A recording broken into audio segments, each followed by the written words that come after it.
दोस्तों सभिनी को पहिरियों हाणे ॿुधायो त आवाज़ अचे पियो त पोइ कचहरी शुरू कयूं।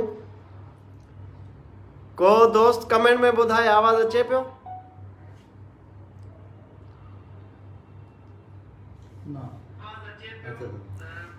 दोस्त को कमेंट में ॿुधाए आवाज़ अचे पियो?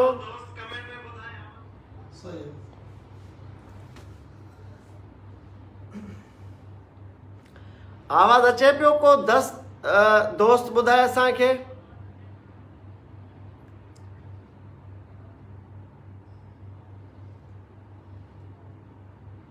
ओके, आवाज़ अचे पियो।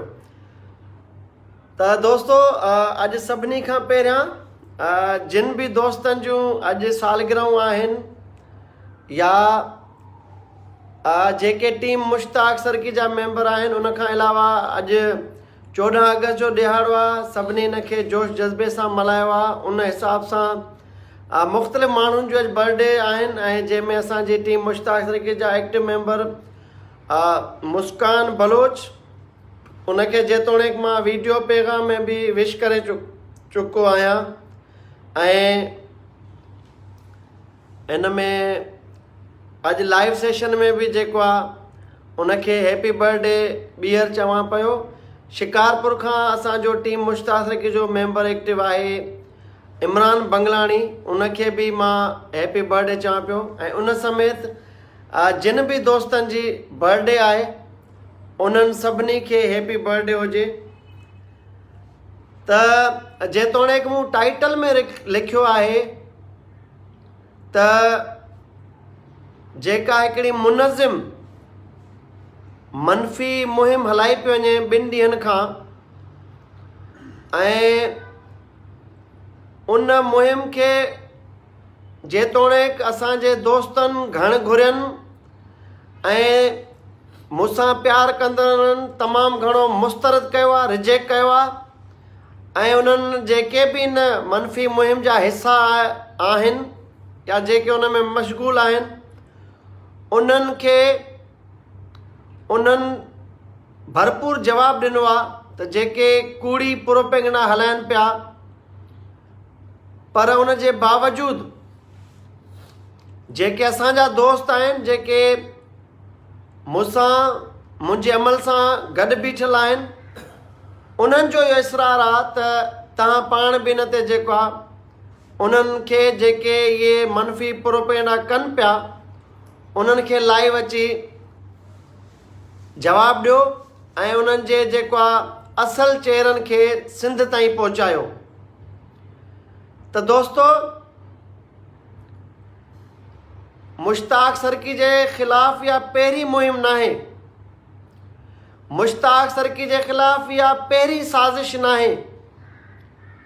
माना असांजे हर अमल सां तकलीफ़ थी पहुचे उन्हनि माण्हुनि खे जिन खे सिंध जे नौजवान, जिन खे सिंध जे पढ़ियल लिखियल शऊर रद्द करे छॾियो आहे। मूं बार बार इहो चयो आहे त न मां का सियासी कॉन्फ्रेंस जमायत लॉन्च करण वारो आहियां, न मां को अॻुवान आहियां। बार बार कैटेगरिकली मां इहा ॻाल्हि चवंदो आहियां त पोइ जॾहिं मां इहा डिनाइल ॾियां थो, पंहिंजो इहो वाज़े मौक़िफ़ ॾियां थो, त पोइ माण्हुनि खे बुखार छो आहे, तकलीफ़ कहिड़ी आहे माण्हुनि खे। मुंहिंजो रस्तो अलॻि आहे, पंहिंजो तव्हांजो रस्तो अलॻि आहे, हर कंहिंजो नज़रियो, school of thought, line of action अलॻि अलॻि आहे। किथे असांजा मफ़ाद टकराइजनि ई नथा, त पोइ आख़िर माण्हुनि जूं निंडूं फिटल छो आहिनि? इन जो जेको आहे जवाबु सॼो शऊर सिंध जो नौजवान वठणु चाहे थो त तव्हांखे तकलीफ़ कहिड़ी आहे अमल सां। मुंहिंजे इनफ़रादी अमल सां, मुंहिंजे दोस्तनि जे अमल सां, मुंहिंजे मोहबत करण वारनि हज़ारे नौजवाननि जी मदद सां, अमल सां माण्हुनि जी वाहुर ज़रूरु थिए थी, पर सिंध खे, सिंधी नौजवान खे, सिंध जे वारसनि खे, सिंध जी दिलि कराची में रहंदड़नि खे नुक़सानु करे नथो पहुची सघे। असां कमु ज़रूरु ईंदा आहियूं बाय ऑल मीन्स, पर कंहिंजे ख़िलाफ़ या कंहिंखे नुक़सानु असांजी ज़ात खां कॾहिं न आहे पहुतो। त पोइ मसइलो कहिड़ो आहे? ॻाल्हि कई वई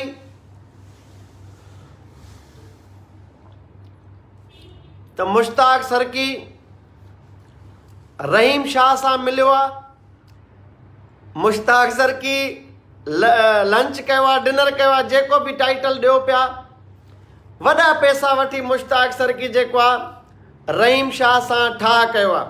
वरी टाइटल आया थो त मुश्ताक सरकी जॾहिं रहीम शाह जे घर खां लाइव आयो त उहो लाइव जो मंज़र हुयो ऐं हीअ जेका फोटू खणी आहिनि साईं मुंहिंजा, उहो वॾो को वॾी ब्रेकिंग न्यूज़ खणिया त वरी रहीम शाह जे घर में। अब रहीम शाह जे घर में तव्हांजी भेण ॾिनल आहे छा जंहिं तस्वीर कढी मोकिली? जेके तव्हां ॻाल्हायो पिया त पोइ इहा तस्वीर त मां कढी हूंदी या रहीम शाह कढी हूंदी। ऐं जिन रखी आहे पोस्ट वसूख सां तमामु घणो उन्हनि ज़ोर ॾिनो आहे त बाबा रहीम शाह जे घर जे अंदरि जी फोटो आहे, त घर में तव्हांजो कहिड़ो भाती आहे? उन जे घर में को रिश्तेदारी थियल अथव?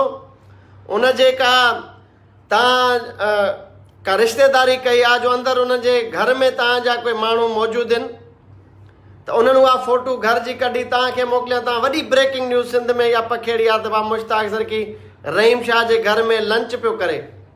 अड़े मुंहिंजा अकुल जा अंधो, इहे फोटू त हफ़्तो पहिरियों मां रखिया आहिनि, मुंहिंजी वाल ते इहे फोटू पिया आहिनि ऐं उहे वाज़े तौर ते पिया आहिनि फोटू त इहो असांजो प्यारो दोस्त आहे। ऐं इन ॻाल्हि खां अॻु मां हिकिड़ी ॻाल्हि कयां त इन जेको असांजो प्यारो दोस्त आहे घोटकी वासी साईं वज़ीर अहमद सूमरो साहिबु, ही साकरे में उनजो फार्म हाउस आहे, उते साईं वज़ीर सूमरो साहिबु ऐं साईं रियाज़ सहतो साहिबु मुंहिंजो लंच कयो, आजियाणो रखियो ऐं उहो जेको आहे फोटू लंच जा उन फार्म हाउस जा मूं पाण रखिया, मुंहिंजी वाल ते पहले हफ़्तो पहिरियों। इहो साईं वज़ीर सूमरो आहे जंहिंजी तव्हां हरू भरू दिलि आज़ारी कई आहे। उनखे रहीम शाह जहिड़े दहशतगर्द, सिंधियुनि जे कातिल, सिंधियुनि जे दुश्मन, सिंधियुनि जे खून जे प्यासे सां मुशाहिबत ऐं भेट ॾेई उनजो फोटू इस्तेमालु कयो आहे त तव्हां जहिड़े रहीम शाह जे वाठनि ते लानत हुजे त बग़ैर तस्दीक जे के मोतबर माण्हू, सिंध परस्त, सिंध जे आशिक़, सिंधी माण्हुनि सां ॾुखे वक़्त में बीहण वारे मौज़ी शख़्स खे तव्हां ईअं तज़लील जो निशानो बणाए हिकिड़े कातिल सां उनखे भेट ॾेई उनजो नालो रहीम शाह रखियो आहे, फोटू उनजो रखी। इन ई शख़्स सां मुंहिंजो जेको आहे इन मांझांदे खां 15-20 ॾींहं अॻु इस्लामाबाद में सारंग कुज़िन जेको आहे, सारंग सिंधी होटल आहे, सिंधी खाधनि जो अदी आबदा टालपुर जो, त उन G11 वारे इलाइक़े में असां मानी खाधी आहे। इहो ई साईं मूंसां गॾु आहे वज़ीर सूमरो, उते बि लाइव में मां जो तारुफ़ करायो आहे त उहो माण्हू मूंसां गॾु आहे, मुंहिंजो दोस्त आहे, सिंध परस्त आहे, सिंध जो आशिक़ आहे।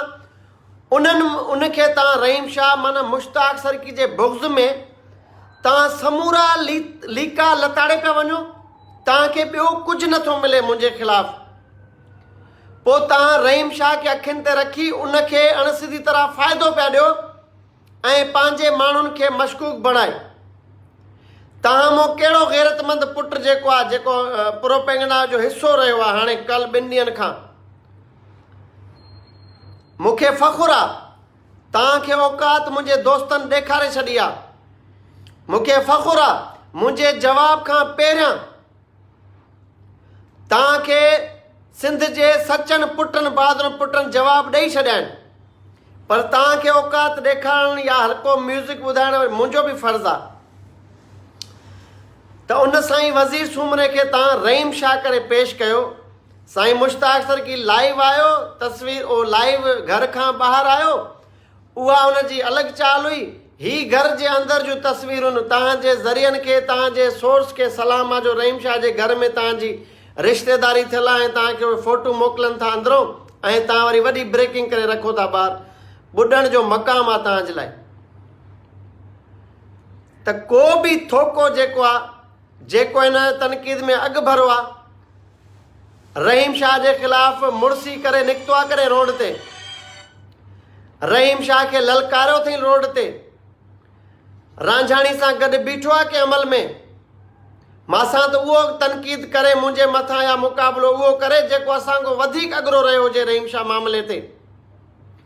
तव्हां जहिड़ा त परे परे ताईं नज़र न ईंदा आहिनि, जेके घरनि में वेही रुगो बुग़्ज़ मुश्ताक सरकी में ॾींहुं राति था सोचो असां अलाए किथे था कमु कयूं, अलाए केतिरो असां मुनज़िम वर्क था कयूं पंहिंजे सिंधी क़ौम खे ॾुख सूरनि मां कढण जे लाइ, उन्हनि जी वाहुर करण लाइ, उन्हनि जी मालिकी करण लाइ।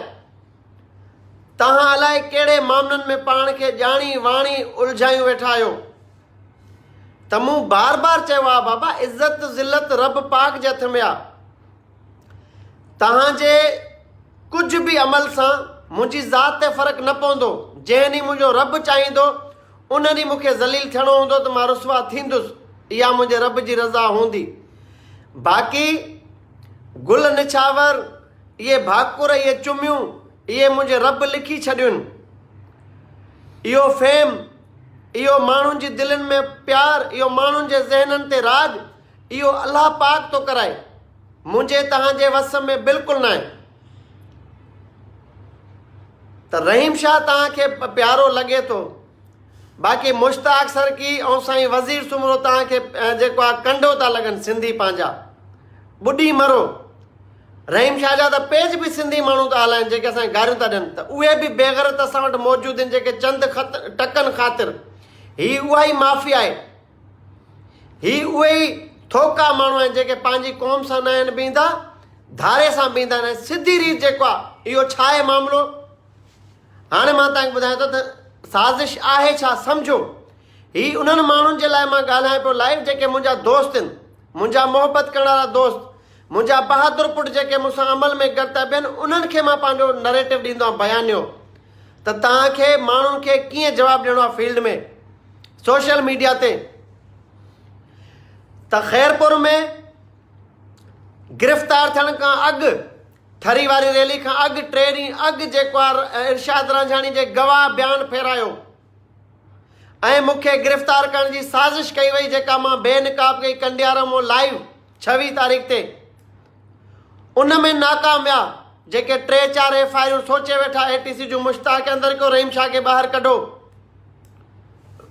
उन में मां बेनकाब कई साज़िश, त पोइ ते हटी विया। ॿिए ॾींहुं मूं आज़ादी माणी, उहो स्क्रिप्ट ख़िलाफ़ वियो। हाणे रहीम शाह निकिरण वारो आहे, उनजो किरास इन चीफ थी वियो गवाह जो, ज़मानत जी दरख़्वास्त लॻल आहे, उन ते फ़ैसिलो अचिणो आहे।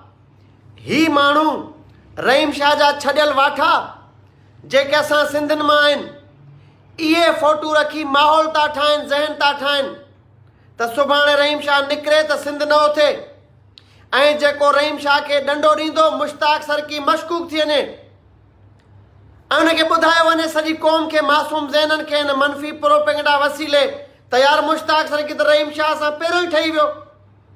न माना मुंहिंजी का बि काल जेका ईंदी रहीम शाह जे ख़िलाफ़ इम्कानी आज़ादी खां पोइ,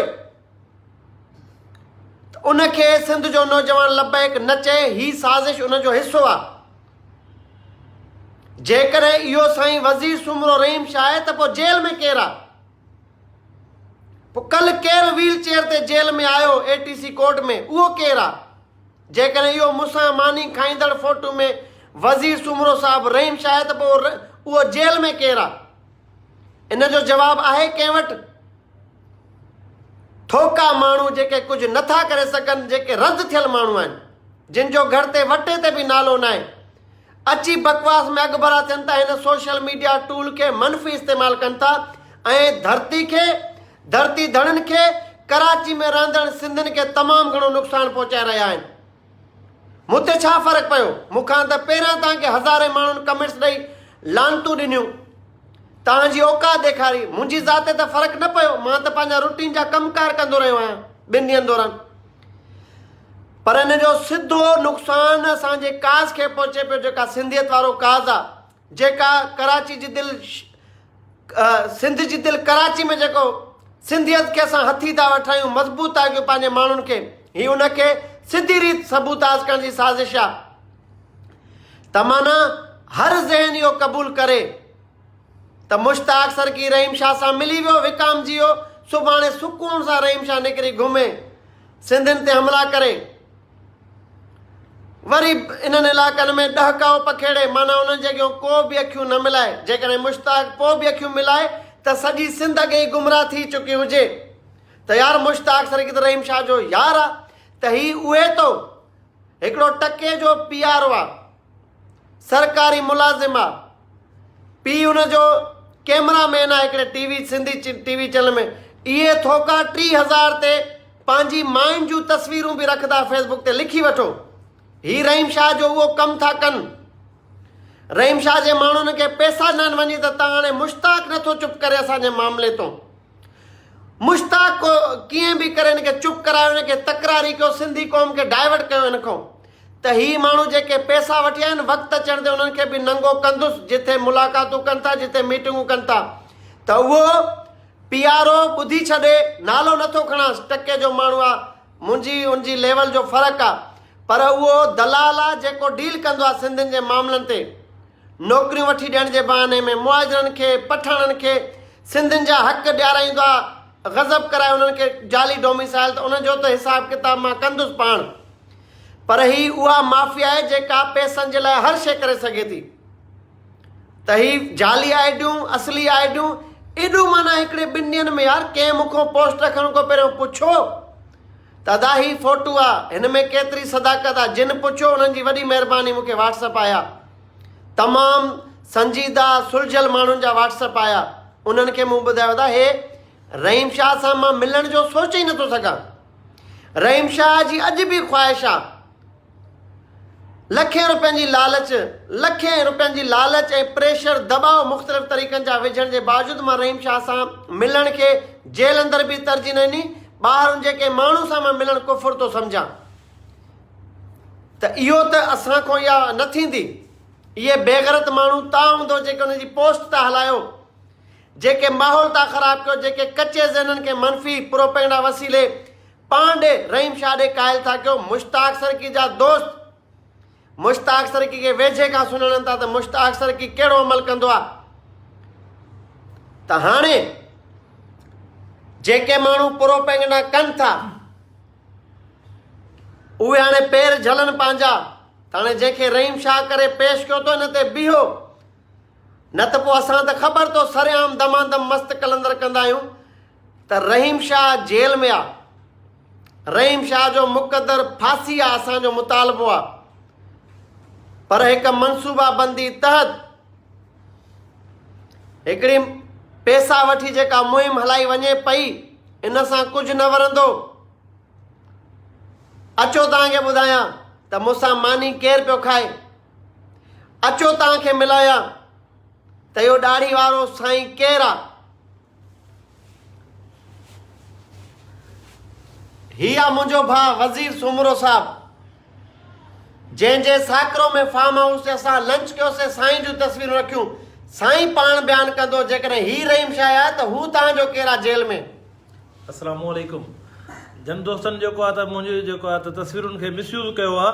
मां हुनखे ॿुधाइण थो चाहियां त मुंहिंजे नाले सां फेसबुक ते पुराणो पेज ठहियलु आहे, तव्हां उन तां वेरीफाई करे सघो था। बहरहाल उन्हनि सां हिसाब थींदा ऐं बाक़ाइदा थींदा, जो बग़ैर जे कंहिं तस्दीक जे ईअं रखंदा था वञनि, इहो मुनासिबु न आहे। ऐं इहो साइबर क्राइम जे थ्रू जेको आहे उन्हनि खे नोटिसिस बि वेंदा त हीउ जेको आहे उहो साइबर क्राइम करे रहिया आहिनि। हाणे उहो पुराणो पाकिस्तान न रहियो आहे, हाणे हुन सां बाक़ाइदा हिसाब थींदा। महिरबानी। तव्हांजी दिलि आज़ारी थी आहे साईं? दिलि आज़ारी त उहा जेका थी आहे उहा सभिनी खे ख़बर आहे। लिखनि पोस्टूं जेके रखनि था उन्हनि खे इहा ख़बर हुजणु घुरिजे त रखूं था त छा था रखूं। फ़ाइदो कंहिंखे थो थिए? फ़ाइदो त उहो कातिल रहीम शाह खे थींदो, ॿियो कहिड़नि खे थींदो? एंटी सिंधी जेके मूवमेंट्स हलनि थियूं उन्हनि खे थींदो। त दोस्तो ही आहे साईं वज़ीर सुमरो साहिबु। हाणे तव्हां ॿुधायो त उन्हनि जे मुंहं में छा रहियो? मूं त पाण चाहियो ॿ ॾींहं भली हो जमाला कनि त साईं जेके 5-6 मेन आइडियूं जेके साज़िशिन जिन इहा साज़िश सटी हुई उन्हनि खे जल्द सरप्राइज़ मिलण वारो आहे। साईं पाण अप्रोच कयो आहे FIA खे त ही मुंहिंजी तस्वीर रखी इनखे मिसयूज़ कयो वियो आहे, त इहो इन्हनि खे हिसाबु ॾियणो पवंदो। ऐं अलाह साईं जंहिंजी मदद कंदो आहे उनजो वार बि विंगो न थींदो आहे। त मुश्ताक सरकी जी अलाह साईं मदद करे पियो। ऐं मुश्ताक सरकी खे ताक़तवर अलाह साईं पाण कयो आहे, बेखौफ़ अलाह साईं कयो आहे, किरदारु साफ़ आहे, तॾहिं अखियूं मिलाए था ॻाल्हायूं त जंहिंजी ख़्वाहिश आहे रहीम शाह जल्दी ॿाहिरि अचे त उन्हनि जो उहो रहीम शाह माइट जेको आहे हाली ॿाहिरि न ईंदो। हाली भल गवाहनि जो फिरी वियो आहे, भल उन पैसा हलाया आहिनि, भल उन लालचूं ॾिनियूं आहिनि, भल असांजा भाड़िया सिंधी कुझु ख़रीद कया अथई, पर मुश्ताक सरकी ऐं उन जा हज़ारे दोस्त इन जो घेरो तंग कंदा। तव्हां बेफ़िक्र थियो, असां वेठा आहियूं उन केस खे परसू करण लाइ, असां वेठा आहियूं सिंधियुनि जी मालिकी करण जे लाइ अमली तौरु कराची में। त जंहिं बि पश्तून इंता पसंद खे, पख्तून खे, मुहाजर खे इहो को दिमाग़ में हवा हूंदी त कराची शहर में उहे दहशतगर्दी पखेड़े सिंधियुनि सां ज़ुल्म कंदा त असां उन्हनि जे अॻियां दीवार बणिबासूं, बणिजंदा आया आहियूं ऐं बणिजंदा रहंदासूं। त ही सभु मुहिम जेका आहे उहे थोका हलाइण पिया जेके चंद टकनि ते विकामबा आहिनि ऐं पंहिंजे माण्हुनि खे ई बदनाम कंदा आहिनि, जंहिंजो सिधो फ़ाइदो सिंध दुश्मन माण्हुनि खे पहुचे थो। त दोस्तो, तव्हां ख़ुशि हुजो, सुखिया हुजो, जुड़िया हुजो ऐं तव्हांजो जेको वेसाउ एतमाद जो रिश्तो आहे त मुश्ताक सरकी कॾहिं बि न टोड़ींदो ऐं तव्हां सां हर अमल में सचाई सां, सची नियत सां, सिंधियत वारे जज़्बे सां गॾु हूंदो ऐं इहे थोका घरनि में ई न लभा।